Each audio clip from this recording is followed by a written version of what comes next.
Assunto é o de hoje, de considerável repercussão internacional, o fato do presidente do Equador, Guilherme Lasso, ter dissolvido o parlamento numa manobra conhecida como morte cruzada para evitar um processo de impeachment. Acompanhe.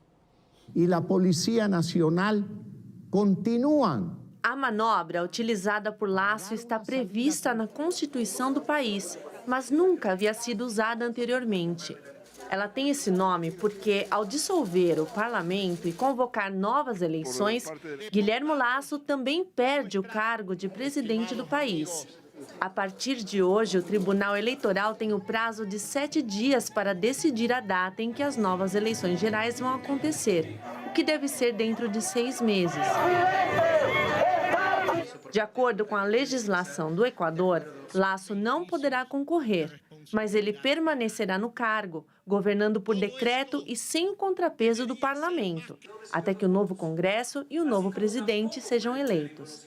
Além disso, todos que forem eleitos na eleição geral terão um mandato válido até 2025, ano em que as eleições aconteceriam normalmente se não tivessem sido antecipadas. Guilherme Lasso sobreviveu a um impeachment no ano passado por apenas 8 votos. Mas um novo processo já começou a tramitar, só que desta vez por crime de peculato. Delito de peculado. Segundo a acusação, Lasso teria feito vista grossa para um contrato de transporte de petróleo que seria prejudicial ao país. E por esse motivo, acionou a chamada morte cruzada. Eu los acuso. O Equador vive agora um clima de incerteza sobre o que acontecerá na prática quando esse mecanismo é acionado. Eduardo Viola, dos 3 presidentes sul-americanos eleitos em 2021, 2 não chegam ao final do mandato. Nós estamos falando do Peru e do Equador. E o do Chile, Boric, está pendurado numa popularidade baixíssima e sofreu uma derrota violenta nas mãos de uma direita bem forte em relação à Constituinte. O que está acontecendo? Bom, tem claramente o problema de como as sociedades não se sentem representadas, suas necessidades não se sentem satisfeitas, tem uma distância cada vez maior das elites políticas, isso particularmente para o caso de Equador e de Peru. Mas em parte também em Chile, digamos, tá? E você tem que, no caso do Equador, é um país historicamente o mais instável da América do Sul, digamos. Faz pelo menos 20 anos tinha uma média de governo durante 200 anos de 1 ano e meio. Peru não é assim, Peru é mais estável, mas todos os presidentes acabaram muito mal no século XXI, ou com baixíssima aprovação. E o Chile, para nós, durante muito tempo, não sei se é uma ilusão nossa, valia como um sistema político razoavelmente estável e capaz de funcionar. Sim. E acho que, comparado com os outros dois, é estável. Houve uma espécie de tormenta de disrupção, digamos, que foi em 2019, totalmente inesperado, manifestações de ruas gigantescas e com bastante violência, coisa que era totalmente inesperado, tá? Mas isso levou, digamos, a toda um processo constituinte, digamos, que elegeu na Assembleia bem de esquerda, digamos assim. Boris foi eleito presidente. Que força uma série de pautas identitárias que, no fundo a gente pode dizer, Viola, que essas, digamos, a Constituição, tal como proposta pelos partidos de esquerda, acabou provocando um enorme repúdio por parte do eleitorado. Claro, exatamente, porque, inclusive, assim, tem o fato de que, digamos, a direita é forte em Chile. Digamos. E nesse momento, naquela eleição, digamos, votou muito pouca gente. A diferença é quase a metade do que votou agora na última Constituinte. Deixa eu colocar o Daniel, que é um apaixonado por América do Sul, tem uma extensa atividade profissional também na Argentina, na conversa, Daniel.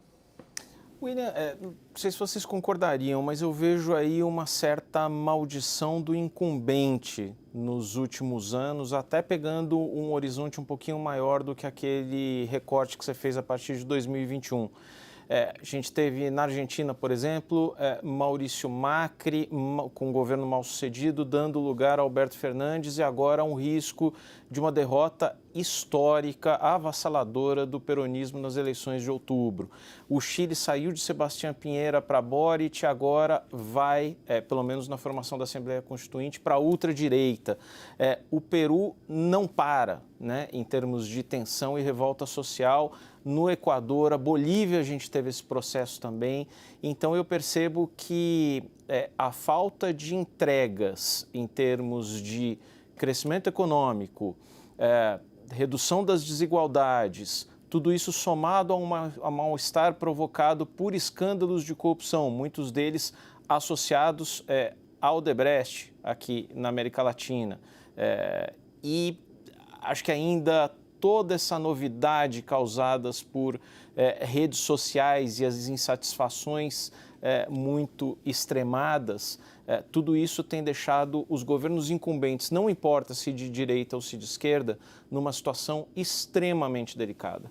Eduardo Viola, a ideia que o Daniel acabou de propor é uma das coisas mais difíceis na disciplina que você leciona, que é entender se um denominador comum que ele usou, a maldição do incumbente, nos ajuda a entender processos em várias regiões da América do Sul, que é um lugar grande, ou na verdade atrapalha, porque a gente acaba usando um parâmetro para tudo e cada um tem a sua própria característica. Você se arrisca nessa trilha? Eu acho que um pouco é as duas coisas, porque tem um componente comum muito importante, mas o componente específico também é muito importante. São diferentes experiências, diferentes sociedades, diferentes graus de fratura social, diferente... Mas cai numa mesma onda essa pergunta? Penso que sim, Okay. que cai numa mesma onda, mas que são muito diferenciados os casos. Mas sim, a maldição do incumbente vem desde vários anos na América do Sul, por exemplo. Digamos.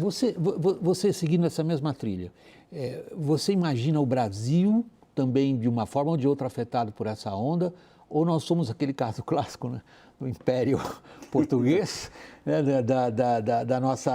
A gente um pouco, eu falo isso com bom humor, né, a gente um pouco de costas para os hermanos americanos? Bom, não, Brasil é parte dessa onda, claro que com uma dimensão diferente, digamos, tá certo? Mas claramente, se nós vemos, digamos, ou seja, a instabilidade que houve durante o governo Bolsonaro, digamos, a exígua margem de vitória de Lula, o fato de que a intervenção americana e europeia foi fundamental para garantir a integridade do sistema eleitoral e dissuadir golpes de Estado. Então, Brasil tem uma fragilidade institucional significativa, digamos, tá certo? Mais, inclusive, com todo esse processo do poder gigantesco do presidente da Câmara de Deputados, do controle da pauta, digamos. Realmente, os países todos da América do Sul, menos Uruguai hoje, Uruguai, vamos, por lo menos por agora, são muito difíceis de governar. Muito difíceis de governar. Você vê a situação da Colômbia, por exemplo, trazendo, como Petro tem uma agenda de esquerda, começou com um gabinete um pouco mais moderado, mas agora é um gabinete bem de esquerda e ele está em minoria no Congresso. Daniel. William, se você me permite um bastidorzinho aqui, no início do mês, o nosso chanceler Mauro Vieira esteve no Equador para entregar um convite para Guillermo Lasso para que ele viesse à cúpula dos países sul-americanos que Lula está organizando aqui em Brasília no dia 30 desse mês. Depois, na semana passada, o próprio Lula telefonou para Guilherme Lasso e, em ambas as ocasiões, Lasso disse que virá, independentemente da crise política. Todo mundo ficou aqui em Brasília um pouco reticente. Será mesmo?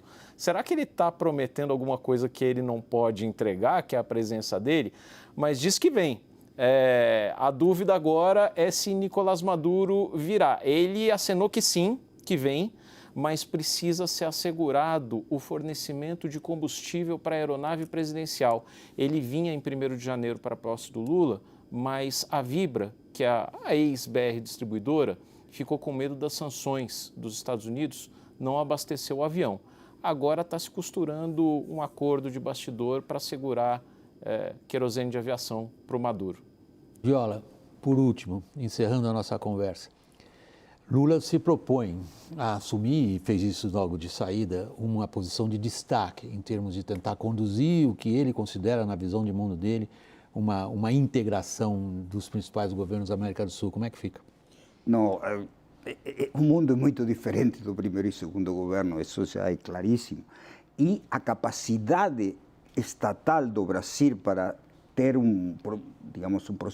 ter um rol de liderança na América do Sul hoje é muito menor, digamos, tá certo? Inclusive pela déficit fiscal, pela profundidade dos problemas sociais do Brasil. Então, penso que Lula tem, em relação à América do Sul e como em relação ao mundo e à geopolítica, digamos, uma visão obsoleta. Tá certo? E então, nesse sentido, eu penso que ele não terá sucesso. Digamos. E a única coisa onde pode ter sucesso é na política climático-ambiental. Mas o caminho de Lula, por enquanto, não vai nessa direção, vai em outra.